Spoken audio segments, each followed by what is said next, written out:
ME/CFS and fibromyalgia may, at the surface level, seem similar, but they have two names because they are different. And don't let anyone tell you any differently. I've been diagnosed with both disorders, and we'll get into the details on how that is and how that can even be, and why I think that's actually false as well. But let's get back to the history of what these two disorders even are, what their main symptoms actually mean, and why they are actually different. CFS, or chronic fatigue syndrome, which is actually the outdated name for this disorder, which I will no longer be referring to. I will be calling it ME. Now, ME is actually the abbreviated name for this disorder. This is the long form name, which I'm not going to even try to pronounce because, quite frankly, it doesn't matter. We should all be calling it ME. And I understand that we call it ME/CFS because of the fact that a lot of people still refer to it as chronic fatigue syndrome. But the reality is most chronic illnesses have some sort of fatigue in them. So referring to chronic fatigue syndrome as chronic fatigue syndrome is actually kind of ridiculous, which is why doctors made the decision to recategorize this disorder as ME, to give it its own actual categorized diagnosis. When we talk about ME and fibromyalgia, or I will refer to its short name as fibro, when you look at the symptoms, here they are. Yeah, I agree, they look similar, but that's pretty much where it stops. The symptoms themselves do look similar, and a lot of doctors who aren't knowledgeable in these disorders will look at the two and be like, yeah, they look almost identical. You could have either or, doesn't really matter, treat them the same. But the reality is these two disorders are incredibly different, and they should be treated incredibly differently, because if you were diagnosed with ME, you unfortunately don't have a lot of medical options when it comes to medication. As far as fibro is concerned, you actually have quite a few different options. And so being misdiagnosed could be a huge hindrance to you. Now, if you have ME, there are a lot of other options for you in the field of non-medical medicine. There's things like we call pacing and all kinds of other options, and a crazy amount of supportive, different other communities out there that you can reach out to. But if you are given the wrong diagnosis, you can't go down those paths properly. So if you're given the wrong diagnosis, or your doctor just tells you it doesn't matter which one you have, you are going to be left in this limbo. Unfortunately, I was one of those patients until I met my family doctor, who said, no, we're gonna get to the bottom of this story. Now, unfortunately, the bottom of that story actually ended up with me actually getting diagnosed with both. As a patient, I more strongly identify as an ME patient than a fibro patient. We don't actually know if I have fibro yet, because I still have a lot of undiagnosed symptoms. We may find out that all of my undiagnosed symptoms are actually also fibro symptoms, and when that day comes, we will get there. But I'm still very much undiagnosed. Now, when it comes to the ME side of me, I am very much an ME patient, and we are working very hard to work on balancing and pacing, and I'll be doing an entire video on pacing and what I do during my life to pace. So all of you ME folks out there, please subscribe and stay tuned for my pacing video, because people love to talk about pacing, but it's incredibly challenging and complex. And I didn't understand pacing for a very, very long time until, you know what? I just went and did my own thing, and it actually started working for me. So we'll talk about that later. But the reality of these two disorders is that they are incredibly different. So let's break it down. we'll start with fibromyalgia. Fibro at its core, yes, it includes fatigue. Like I said, most chronic illnesses have some sort of fatigue in them. But fibro at its core is not a fatigue syndrome disorder. It is not ME. Fibromyalgia, it is a pain disorder. These are the main characteristics. This is directly from the Mayo Clinic's website. This is the main characteristics for diagnoses for fibro patients. You have to have 5 of these spots be pain spots. So you have to have widespread pain to be a fibro patient. And this is where me as a fibro patient, it gets a little complicated because I have widespread neuropain. And technically, fibromyalgia is technically muscular and not neuro. And my pain is technically neuro. And this is where things get complex because technically it can be neuro as well because we don't really have a very good understanding of fibro and where the pain comes from. And so we still have to rule out a bunch of other disorders to make sure that I don't have a seizure disorder or something else going on in my body, and we're just not quite there yet.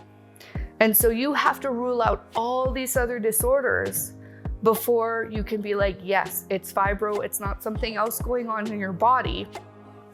And so I'm currently technically diagnosed as fibro with a question mark at this point because my body is technically nerve pain. I do have muscular pain as well on top of that, but my severe pain that makes me debilitated day in and day out is shooting nerve pain down my legs and my arms. And that is excruciating day in and day out. Now, when I speak to most of the people that I know that have fibromyalgia and the people on the Reddit forums and stuff, they talk mostly about muscular pain. And so some of them do have some nerve pain, but for the most part, it's muscular in nature. And most of them can actually go and get significant help with massage therapy and physiotherapy for those of them who can afford it, and they can get significant help. I know someone who had fibromyalgia has had significant help with their massage therapist. They get really, really good care, have found this amazing massage therapist, and they go and see her consistently, and they have gotten a lot of help, and they feel a lot better doing this on top of course, consistent care, medication, and all these other things. Of course, it's a combination of all these things put together that have helped them get better. However, for me, unfortunately, as much as I do get massage care, we go every 4 to 6 weeks, I do feel a little bit better, but I don't get any relief because my pain is neurologic in nature, not muscular. As much as I do get relief from some of my muscular pain, of course, it's not quite the same. So typically fibro pain is muscular in nature, somewhere in these 5 spots in minimum. It's typically throughout your body. That's typically your standard fibro pain on top of all the other symptoms. Fibro is incredibly debilitating, especially if you're severe. And when we talk about these types of conditions, you can be mild, moderate, or severe. Some people can go about a fairly normal day-to-day life. It really depends. Everyone is completely different, and that's okay. You cannot judge the person next to you, and you just have to go about what you can do based on where you're at.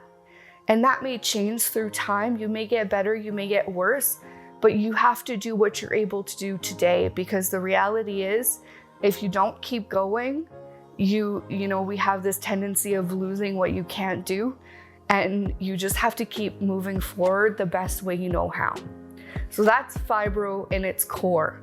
So it's really muscle pain, and of course you have the fatigue and you have all those things, but it's not the core of the disease. When we talk about ME, yes, there's pain. Typically there's dizziness and these other symptoms as well. But the core of the disease is this chronic fatigue, which is why it was called chronic fatigue syndrome when it was found. And I can promise you that the fatigue does not go away, ever. I'm exhausted right now. I'm forever exhausted. Doesn't matter how much sleep I have. I could sleep 24/7 for 6 months. I could lock myself away for 6 months, a year, 5 years, and I could still come out to the world and I would still be tired. It doesn't matter. But there are ways to go about it where the fatigue is diminished. There are ways to go about it to pace yourself so that the fatigue is not debilitating, or I should say as debilitating. It's an incredibly challenging disease to have, and I can promise you it is the hardest thing out of all of my disorders, all of my diagnoses. It's one of those things that it just never goes away. But there is ways to, grow your energy levels, and there are ways to better manage. It will never fully go away. I know some people that have recovered and have gone from severe to moderate and from moderate to low. I personally don't know anyone who has completely recovered from ME. I have heard stories of people who have fully recovered from ME. There's been some studies done in European countries, and maybe one day we'll find some cure to ME. I don't know what that means or what that looks like, but ME is a disorder that's incredibly challenging to live with. I can promise you that. It is definitely very different than fibro. They are not the same. The fatigue is very different. So I could talk about days about how these disorders are completely different and about how ME and fibro are just not the same. And so if any doctor or any family member or anyone ever tells you that these two disorders are the same, please send them this video. They can come and watch this. Or if you have a doctor that just refuses to understand the fact that they're different, it might be time to get a new doc. I know that seems challenging, but they need to have educated. If you have one of these disorders and they don't understand the difference, that's incredibly challenging, because they need to be able to treat you and understand and be able to actually be able to medically treat you properly. I hope this video has been helpful. If you have any questions at all, please leave a comment down below. Please like this video if it's been helpful, and share it with a friend, family, or doctor if they need some of this information as well. We'll see you next week. If you'd like to watch more of our Let's Chat series, check out this full playlist here.